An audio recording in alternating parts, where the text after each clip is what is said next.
अच्छा जी। अपडेट देते हैं जी आपको मार्केट की। टेक्निकली तो मार्केट बहुत डिस्टर्ब है। मैं एक डीपली बात करना चाहूंगा वार की। मैं सबसे पहले इस जंग की, मुझे पता था मुझे सुनना चाहते हो, लास्ट टाइम मैंने बताया, उसके बाद जंग शुरू हुई थी। गोल्ड का जो मूवमेंट था वो तो खैर हमारे हक में गया, जिस तरह हमने सोचा था, एक्सपेक्टेड, जिस पे हमारा जोर होता है। अच्छा जी। जंग की बात करते हैं। इस जंग ने, सबसे पहले बात करते हैं कि कैसे इम्पैक्ट डाला मार्केट के ऊपर। इम्पैक्ट इतना बड़ा कैसे आया और किस वजह से, इस जंग के होने की वजह से मार्केट पूरी डिस्टर्ब हुई।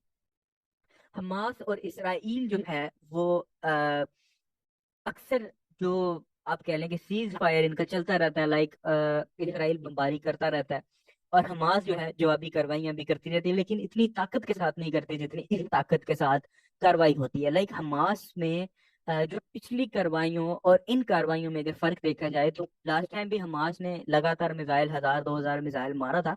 इस पर हमास ने 5000 जो मिसाइल है वो मारा है, और तकरीबन मेरे ख्याल में 2 साल के बाद ये हमला, पहला हमला है 2 साल के अंदर। इसके दरमियान कोई हमला इतना खास नहीं रहा। अब जो हमास है वो गजा की जो पट्टी है, फलस्तीन तो अलग है, जैसे पाकिस्तान और बांग्लादेश का सिलसिला था कि बांग्लादेश कोसों मील दूर है और पाकिस्तान एक तरफ है, जो ईस्ट और वेस्ट पाकिस्तान की बात हो रही है। इस तरह हमास जो है वो एक साइली पट्टी है, वेस्ट बैंक और गजा के दरमियान में दो हिस्सों में फलस्तीन तकसीम है, दरमियान में इसराइल है। अब जो फलस्तीन है वहां पे हुकूमत अल फतेह की है, और जो हमास है ये एक पॉलिटिकल तंजीम है गजा के शहर की, और मिलिट्री भी इनकी डेफिनेटली पॉलिटिकली, और आप कह लें कि आर्मी भी, यानी कि हमास खुद ही है, यानी एक तंजीम है। लड़ाका जंगजू है जो हमास का पॉलिटिकली और मिलिट्री विंग दोनों है। हमास की गवर्नमेंट भी है। हमास जो है मजामत करता रहता है। हमास ने किसी तरीके से इसराइल को यकीन दिलाया, मैं हिस्ट्री आपको पूरी सुना रहा हूँ, कि हम हमला शमला कोई नहीं करेंगे, तुम नौकरियां दो गजा वालों को, खुराक शक दो, बिजली शिजली दो, हम वहां पे हमला नहीं करेंगे, माहिदा यकीन दिलाया। उसके बाद हमास ने जब हमला किया, तो उस हमले की वजह से, वैसे ही मैंने गोल्ड बाय करवाया हुआ था और मैंने छोटी लॉट के साथ गोल्ड को बाय किया हुआ था लॉन्ग टर्म में, क्योंकि फंडामेंटल लास्ट वीक वाले देखें तो गोल्ड के हक में थे, यानी डॉलर सेल आना था, गोल्ड बाय जाना था। कम से कम 1890 समथिंग तक तो मुझे आइडिया, या 1880 मैंने शायद कहा था, मुझे सही से याद नहीं। आप एनालिसिस पिछले आपने देखे होंगे या देख लीजिएगा। तो 1880 तक का तो मुझे, या 70 80 90, ये तो आइडिया था जहन में। मैंने छोटी लॉट 0.05 के साथ बाय किया। फिर जब हमला हुआ तो मेरी जो लॉट थी वो इंतहा की डबल थी। उसका हिस्ट्री वीडियो भी इंशाल्लाह ताला आएगी इसी यूट्यूब चैनल के ऊपर मेरी, आप लोग सब्सक्राइब कर लीजिएगा। अब उसमें मैंने विद कॉन्फिडेंस मैंने बाय इसलिए किया, जब भी जंग होती है। अब पिछली बार यूक्रेन रशिया वार में मैंने व्लॉग डाले, बड़ा फायदा हुआ। रशिया यूक्रेन की वार में गोल्ड ने मूव नहीं करना था, लेकिन रशिया और जो अमेरिका की लफ्जी गोलाबारी हुई थी और यूरोप की, उससे से गोल्ड महंगा हुआ। इस बार भी हमास के 5000 रॉकेट के ऊपर मार्केट क्रैश जरूर हुई, लेकिन इस तरह से नहीं, इतनी बड़ी मूवमेंट नहीं हुई जब तक उस दूसरी सुपर पावर में ने इन्वॉल्वमेंट नहीं की। देखें, रशिया और अमेरिका की बात हो रही है। हमास ने हमला किया इसराइल के ऊपर, इसराइल ने रिटेलिएट किया, उधर से हिजबुल्लाह लेबनान ने किया। अब ये तो हमला जमीनी चल रहा था। अब ये जो लफ्जी गोलाबारी हुई ना रूस और अमेरिका के सदर के दरमियान, ये लफ्जी गोलाबारी ही, और ईरान और इसराइल के दरमियान, ये जो लफ्जी गोलाबारी थी, इससे क्या हुआ, सुपर पावर्स जहाँ पे दुनिया का बहुत बड़ा इन्वेस्टर बैठा हुआ है, कहाँ पे, यूरोप, रशिया, अमेरिका के अंदर, इन्हीं के मालिक में है ना बड़ा जो इन्वेस्टर है। अब जब ये मालिक जंग की बात करते हैं तो इनका इन्वेस्टर क्या करता है, वो डॉलर वो, अगर वो डॉलर के अंदर है, उसने इन्वेस्टमेंट की हुई है, तो वो डॉलर बेच देगा, वो गोल्ड ले लेगा। अगर स्टॉक मार्केट में की हुई है तो स्टॉक भी बेच देगा, वो गोल्ड ले लेगा। उससे से गोल्ड ऑटोमेटिकली इन सिचुएशंस में बाय जाता है। इस सिचुएशन में भी यही हुआ कि जंग हुई, उसके बाद जो सुपर पावर्स हैं उनके आपस में बयान चलते रहे। अब गोल्ड कितना बाय जाएगा, मुझे इसका आइडिया नहीं था जंग होने के बावजूद जब हमला किया ना, क्योंकि आइडिया एक तो इस, मुझे हमास की कैपेसिटी का नहीं पता था, सेकेंडली कि हमास इतना बड़ा हमला करके उसके बाद जंग भी करेगा और चंद शहरों को भी कब्जे में लेगा। उसके बाद दूसरी चीज जो कंफर्मेशन नहीं थी वो ये थी कि क्या आपस में सुपर पावर्स भी लड़ेंगी या नहीं लड़ेंगी, लफ्जी गोलाबारी होगी या नहीं होगी। और अभी भी हमें नहीं पता कि गोल्ड कहाँ तक बाय जाएगा, लेकिन जब तक जंग है मुझे ऐसा लगता है कि हमें सेलिंग के ऑप्शंस के ऊपर गौर नहीं करनी चाहिए। अब मैं आपको हफ्ते की ताज़ा खबरें बता देता हूँ। इसराइल हमास वार हाइलाइट्स, ठीक है।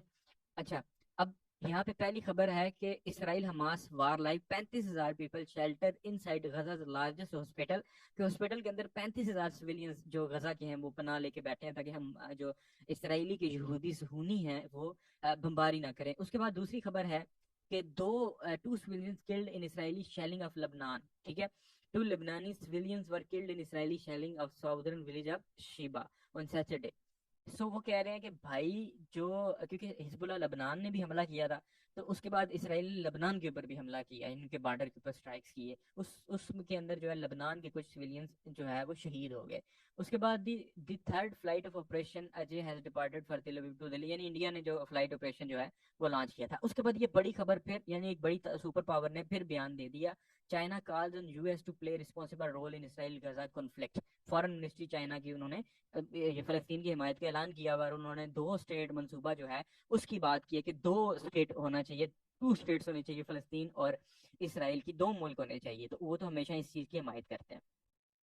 अब मसला तब बड़ा था जब जो यूएसए था उसने अपना बैरी बेरा इसराइल के बिल्कुल करीब कर दिया था कि हम अब हमला करेंगे गजा के ऊपर या फलस्तीनियों के ऊपर, अमेरिका ने कहा था। जिसके बाद रशिया ने कहा था कि ये गैर जनाब, इन्होंने, रशिया ने 2 4 बयान दिए। और क्योंकि रशिया का भी खतरा है कि भाई मिडिल ईस्ट में अमेरिका ना बैठे, रशिया की भी एक ख्वाहिश है, तो इस वजह से मजीद गोलाबारी अगर लफ्जी होती है या जमीनी होती है तो गोल्ड आप सेलिंग छोड़ दें। उसके बाद ये Israeli military says Gaza citizen must not delay evacuation, ठीक है, कि भाग जो भाई मुल्क अपना छोड़ के। तो ये भी खबरें आ रही हैं। और इसमें आप कह लें कि गजा की तरफ से क्या हमले हो रहे हैं या क्या प्लानिंग है वो खबरें नहीं है, जो इसराइल की मिलिट्री है जिनके पास सोशल मीडिया एक्सेस है वो दे रहे हैं, ठीक है, सारा कुछ। अब ये सारी ये देखें, Russian diplomat to meet Hamas regarding hostages, के होस्टेजेस वगैरह छोड़ दें, या ये भी एजेंसीज ने खबर दी है कि रशियन मिलेंगे, मुलाकात करेंगे। ये अब देखिए, ये जो खबरें हैं ना, रशियंस की जो इन्वॉल्वमेंट है ये बहुत ज्यादा आप कह लें कि तबाहकुन हो सकती है। ये है वार की अपडेट, और ये लफ्जी गोलाबारी चलती है, गोल्ड बाय जाएगा, ये मैं आपको क्लियर कट बता दूं। अब जरा बात करते हैं कि फंडामेंटल जो मार्केट में अवेलेबल है उसका क्या करें। उस तरह के टेक्निकल जो हमें वो नहीं मिलेंगे, ठीक है। उस तरह के जो टेक्निकल एनालिसिस है वो हमें नहीं मिलेंगे। अच्छा जी, अक्टूबर 14 को छोड़ दें, बैंक ऑफ गवर्नर जीबीबी के जो है गवर्नर की स्पीच है, इससे गैप नहीं आएगा मार्केट में, मुझे नहीं लगता। अच्छा, मंडे को आए, Empire State manufacturing index, sorry technical analysis नहीं है, मैं हमेशा पिछले सारे महीनों में इंटरव्यू देता रहा हूँ। आज टेक्निकल एनालिसिस दूंगा, लेकिन उस तरह इंट्राडे में नहीं दूंगा, लॉन्ग टर्म में आपको कुछ डायरेक्शन जरूर दूंगा। Empire State manufacturing index highly negative, इसका मतलब गोल्ड, इस ये जो फंडामेंटल्स आ रही हैं इसके मुताबिक भी गोल्ड बाय जा सकता है। लेकिन ये इतनी बड़ी कोई न्यूज़ नहीं है, लेकिन ये एक negative Empire State manufacturing index जो है -6.4 है। अगर हम लास्ट टाइम का देखें, लास्ट टाइम जो है वो प्लस के अंदर गया था, उससे लास्ट टाइम -19 में गया था, तो ये माइनस प्लस चलता रहता है, लेकिन ये एक स्लाइटली नेगेटिव न्यूज़ होगी डॉलर के लिए। उसके बाद ट्यूसडे को सीपीआई की रिपोर्ट है क्वार्टरली, जो कि एक पॉजिटिव रिपोर्ट होगी न्यूजीलैंड डॉलर के लिए, यानी कि सीपीआई के अंदर क्वार्टर में वो बढ़ी है, तो हो सकता है न्यूजीलैंड जो सेंट्रल बैंक है वो कोई एक्शन ले। लेकिन मुझे लगता है कि न्यूजीलैंड में थोड़ा सा जो एनजेडी पेयर है ये थोड़ा वीक होगा, क्योंकि बैंक कोई एक्शन लेने वाला नहीं है इस न्यूज़ के ऊपर। उसके बाद ऑस्ट्रेलियन डॉलर की मॉनेटरी पॉलिसी मीटिंग मिनट्स है। सॉरी, मेरी सेहत थोड़ी, यानी गला खराब है और टेम्परेचर है। मॉनेटरी पॉलिसी मीटिंग मिनट्स है, और मॉनेटरी पॉलिसी मीटिंग मिनट्स में वो इंटरेस्ट रेट के बारे में डिस्कशन वगैरह करेंगे, इससे मार्केट में मूवमेंट होगी। लेकिन डायरेक्शन का तयन नहीं किया जा सकता, क्योंकि अभी Australian dollar, state bank of Australia ने अभी डिसाइड नहीं किया इंटरेस्ट रेट बढ़ाएंगे या कम करेंगे। मेरे ख्याल में लास्ट टाइम भी मैंने आपको अपडेट किया था कि ये मेंटेन करेंगे अपने इंटरेस्ट रेट को, बढ़ा नहीं रहे, तो इस बार भी शायद ना बढ़ाएं। उसके बाद क्लाइमेट काउंट चेंज है, जो कि एक पॉजिटिव न्यूज़ है पाउंड के लिए, बरतानिया के लिए। उसके बाद सीपीआई कैनेडियन डॉलर है, मंथली रिपोर्ट है, जो कि माइनस में है, हो सकता है इंटरेस्ट रेट इसके वजह से कम हो। मीडियन सीपीआई, यानी ये करेंसी के लिए नेगेटिव न्यूज़ हो सकती है। मीडियन सीपीआई ईयरली रिपोर्ट है, ये कोई इम्पैक्ट नहीं करेगी, ये भी इतना बड़ा कोई इम्पैक्ट नहीं करेगी, ये भी इतना बड़ा कोई इम्पैक्ट, ये जो ईयरली रिपोर्ट्स हैं ये इतना बड़ा इम्पैक्ट इकोनॉमी के ऊपर नहीं करती, क्योंकि सीपीआई की मंथली रिपोर्ट ऑलरेडी आ चुकी होती है, उसके ऊपर रिएक्शन भी हो चुका होता है, तो ईयरली रिपोर्ट के ऊपर उस तरह रिएक्शन सीपीआई का नहीं आता। Core retail sales monthly report USD की नेगेटिव है, डाटा नेगेटिव है, 0.6 से 0.2 है। मंथली रिपोर्ट के अंदर जो है वो खासी कमी है, अगर मंथली रिपोर्ट के हिसाब से अगर 0.4% देखा जाए तो ठीक है, खासी कमी है, नेगेटिव के अंदर ये न्यूज़ हो सकती है। उसके बाद रिटेल सेल्स भी नेगेटिव है, जो कि मेन न्यूज़ है। कोर रिटेल इतनी मेन न्यूज़ नहीं है जितनी रिटेल सेल्स न्यूज़ है, ये भी एक नेगेटिव न्यूज़ है डॉलर के लिए। 3 न्यूज़ नेगेटिव हो चुकी हैं डॉलर के लिए। उसके बाद जी आरबीआई गवर्नर बुलॉक स्पीक्स है ऑस्ट्रेलियन डॉलर के, यानी ऑस्ट्रेलियन डॉलर इस वीक पेयर अच्छा रहेगा, क्योंकि ऑस्ट्रेलिया डायरेक्टली वार के अंदर भी इन्वॉल्व नहीं हो रहा। तो ऑस्ट्रेलियन जो पेयर्स हैं उनकी मॉनेटरी पॉलिसी मीटिंग भी है, ऊपर भी बताया। फिर आरबीआई जो रिजर्व बैंक ऑफ ऑस्ट्रेलिया का गवर्नर है बुलॉक, वो भी स्पीच करेगा, क्वेश्चन आंसर्स होंगे, प्रेस कॉन्फ्रेंस होगी। तो मूवमेंट जो ऑस्ट्रेलियन डॉलर के अंदर रहेगी वो ठीक रहेगी, और मैनिपुलेशन बहुत कम रहेगी। मैनिपुलेशन इसलिए कम रहेगी क्योंकि वॉर के अंदर ऑस्ट्रेलिया जो है वो डायरेक्ट, उनकी कोई पॉलिसी नहीं है कि वो इन्वॉल्वमेंट करेंगे।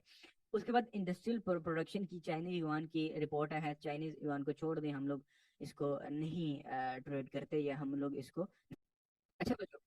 उसके बाद जी वेडनेसडे को, अक्टूबर को, सीपीआई मैं कोशिश करूंगी ये आपको इस हफ्ते भी एनालिसिस के बगैर ना छोड़ूं। जंग जब तक जारी है तो मेरा क्लियर इंडिकेशन डायरेक्शन सुन लें कि वो डॉलर के हक में भी बेहतर नहीं है, और ये डॉलर वालों को भी पता है, और गोल्ड के हक में भी बेहतर नहीं है। इसके बाद जी जीबीपी की सीपीआई ईयरली रिपोर्ट है, जो कि स्लाइटली नेगेटिव, पॉजिटिव कुछ भी नहीं है, इसका बड़ा कोई इम्पैक्ट नहीं होगा। मूवमेंट होगी लेकिन इतनी खास मूवमेंट नजर नहीं आई। ये छोटे छोटे न्यूज़ हैं, तो यह है कि सीपीआई की मूवमेंट लाजमी होगी, नेगेटिव न्यूज़ है वैसे।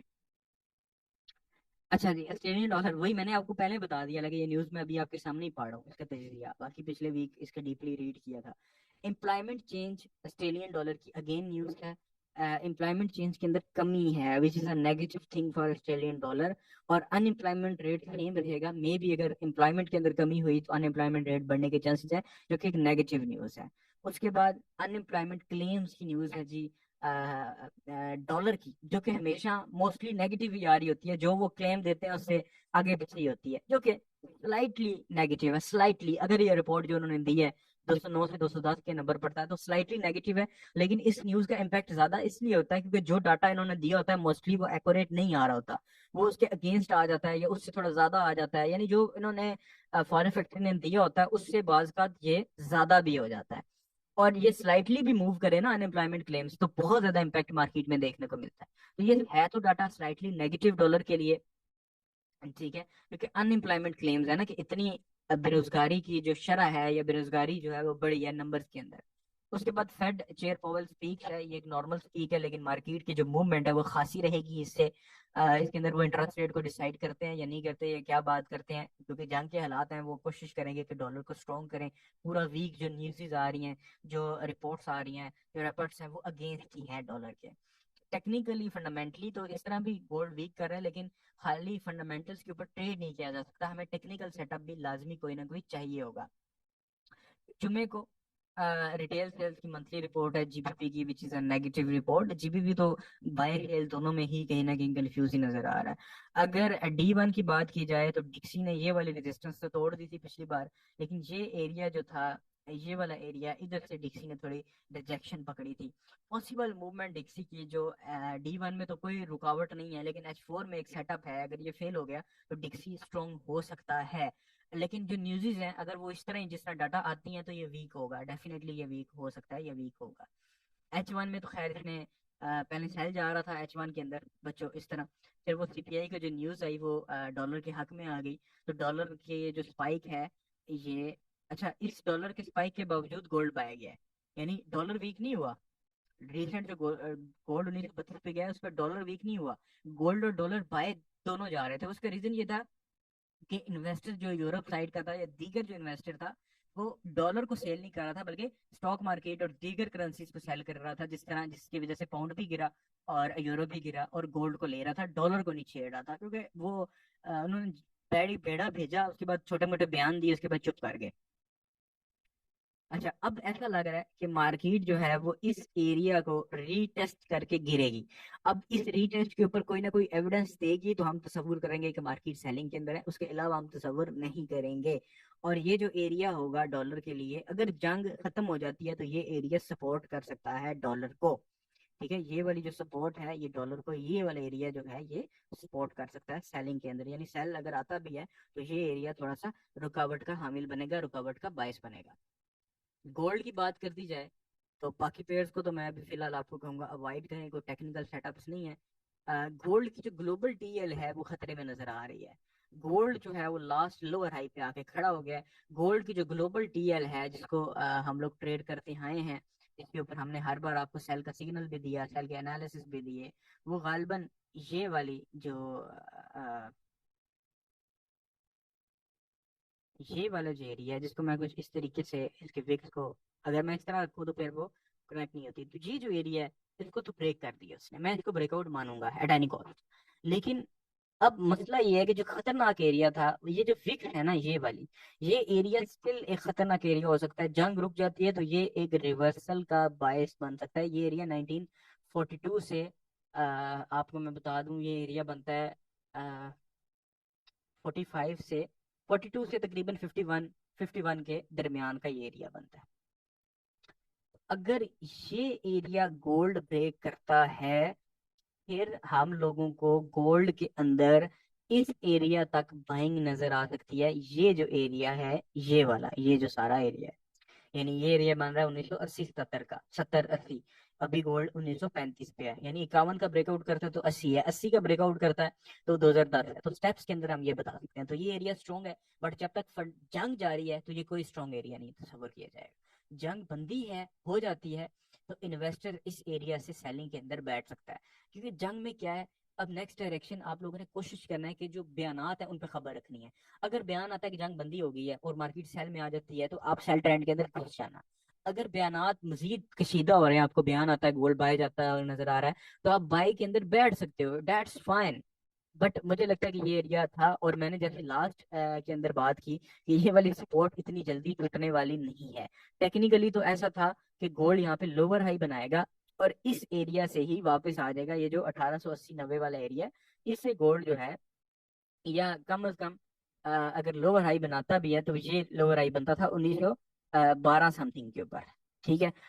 या अगर बहुत जल्दी बनाता तो कम से कम 1900, बहुत अगर मार्केट जल्दी भी बनाती है तो वो भी तकरीबन 1916 समथिंग का था, और लेट बनाती है तो 1900 का एरिया था। तो ट्रेंड लाइन से ऊपर निकल गई है मार्केट, फंडामेंटल्स की वजह से, जंग की वजह से। लास्ट टाइम जो मार्केट, मैं आपको बता देता हूँ जंग का असरात क्या हुए थे। ये जो लास्ट टाइम मार्केट ने हाई बनाया था ना 2070 वाला, ये जंग की वजह से हुआ था, रशिया यूक्रेन जंग। रशिया यूक्रेन जंग का बड़ा किरदार नहीं था, यूरोप और अमेरिका ने जिस तरह बयानात दिए थे, जिस तरह रिएक्शन दिया था नेटो ने, उस वजह से बाय गया था। अब भी पहले तो लग रहा था कि वो वाला सीन नहीं होगा, लेकिन जिस तरह बयानात आ रहे थे उससे ये फील हो रहा था कि भाई ये सीन तो हो चुका है, हो गया है। अभी भी बयानात आते हैं, यानी कि जंग बंदी नहीं होती तो मजीद बाइंग की तरफ आ सकता है। दुआओं में याद रखिएगा। बल्कि एक भाई जीबीपी एयूडी की बड़ी रिक्वेस्ट कर रहा था। पाउंड वैसे भी अच्छा, ठीक है, बट पाउंड वाले अगर थोड़ा सा बयानबाजी से दूर रहें, वरना पाउंड भी अंदर इस फंडामेंटल्स के अंडर आएगा। अब H4 की बात की जाए तो H4 में मुझे जो चीजें नजर आई थी, लास्ट टाइम भी हेड एंड शोल्डर आया था, लेकिन यकदम जो फंडामेंटल्स आई उसमें वो हेड एंड शोल्डर की तबाही निकल गई। तो इसके अंदर भी मुझे जो हेड एंड शोल्डर है वो इस तरीके से नजर आया। लेकिन मैं आपको बता दूं, वो एरिया बन रहा था,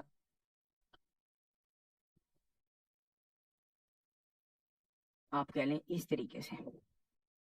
ये एरिया का ब्रेकआउट जो है वो इसके लिए बायस बुलिश साबित हो सकता है। लेकिन मैं आपको बता देता हूँ भाई कि जीबीपी एयूटी एक क्रॉस पेयर है, ठीक है। इसकी जो मूवमेंट होती है, मोस्टली अगर ये ट्रेंड के अंदर है भाई तो ये ट्रेंड के अंदर ही रहेगा, बाय ट्रेंड के अंदर है तो बाय ट्रेंड के अंदर रहेगा। इसको अगर आपने ट्रेस करना है तो सिंपली उसका तरीका कार है, ये देखें, लोअर हाई लोअर लो, लोअर हाई लोअर लो। सॉरी, मेरी आवाज बड़ी जोर से निकालनी पड़ रही है, तब निकल रही है गले की वजह से। लोअर हाई लोअर लो, लोअर हाई लोअर लो, लोअर हाई। अब देखें, हायर लो हायर हाई। तो आपको कोई समझ आ रही होगी, उसका तरीका कार है सिंपली आप इसको इस तरीके से मार्क करके रखें, और मार्केट जब इसको टैप करने आए तो आप उसके अंदर घुसने की कोशिश करें। और इंट्राडे कोई ना कोई अगर ट्रेंड बाय का चल पड़ता है तो आप इंट्राडे जो डायरेक्शन है उसकी तरफ जाने की कोशिश करें, आपको कुछ ना कुछ सेटअप लाजमी मिल जाएगा। तो भाइयों दुआ में याद रखिएगा।